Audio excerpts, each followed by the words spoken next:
1923. As a young man, a teenage boy, he worked in farms and he also fished, Norway being a seafaring nation. He came to the United States in the early 1840s and made his way to Minnesota and worked there for farmers, saving every penny he could so he could bring his sisters and brothers over here.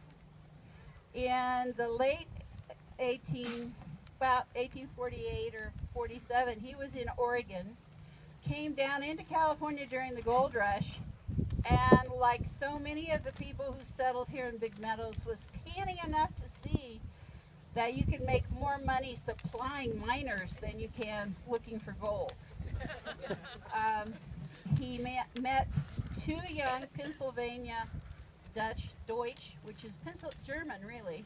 Pennsylvania Dutch are actually German people, who had come out from their parents' property in Iowa, and they had started a small herd of cattle, and he had started his own cattle business down in the Marysville, Oroville area.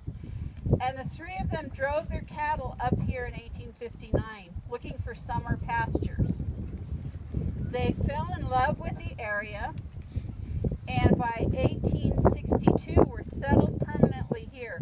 Peter was here, the Stovers right across the river. And they were the first men to settle this area, this northern area of Big Meadows. About that same period of time, Melissa Bailey, who was Melissa Coker, also Pennsylvania Dutch, she came out as a young bride with her husband, Jeremiah Bailey, and they settled across the meadow on Bailey Creek, which is named for them, obviously. And they took up, like all the ranchers in the area at the time, they took up dairy ranching. They sold beef on the side as well, but you couldn't refrigerate, so you slaughter one cow at a time and you sell off what you don't use. And of course you cannot keep milk either in those days, so they were dairymen who made cheese and butter and sold it to mining and lumbering operations all over in this area. Melissa's husband Jeremiah took the butter down wagon loads to Chico. He died of pneumonia in 1867. They'd only been married about 10 years, leaving her with 4 children under the age of 12. The littlest one was only a year or so old. So she wanted to hang on to the land. That was really important to her, to save for her children. She had 3 sons and a daughter. The youngest, unfortunately, died as a toddler and is buried beside her in Chico in the cemetery. She asked to be buried next to her first husband. The only rancher who had about the same economic wealth as Melissa was Pete across. He's about 16 years older. He's in his 40s by then. He's across the meadow. He has 1,300 acres. She has 1,200 acres. He had $10,000. This is census. $10,000 in cash. And I think that came not only from the dairying, but I think he built barns for people.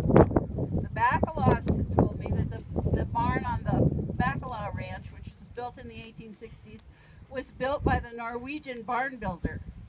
We only had one Norwegian here. So it only makes sense it had to have been Peter. The horse barn that stood on the Stover Ranch until about, 15 years ago? 10 years ago was burned, was built and constructed using these same methods with the big, huge timbers, mortise and tenon joints. That Stover, the other Stover brother, had moved his household across the meadow on the other end of the Stover Ranch, and he had a humongous horse barn that collapsed in the snow one winter. But they married in 1870, set up housekeeping, and she had in rapid succession every 2 years 2 more boys. The Olsen brothers, the oldest was George Washington, and then came Nels, who was Nelson Alexander, and the baby Edgar Columbus. They were born in the early 1870s. People have asked me about the date of the barn. Some people thought it was 1900, some people thought it was 1800. The only thing I can say to that is Pete Olsen is a Norwegian.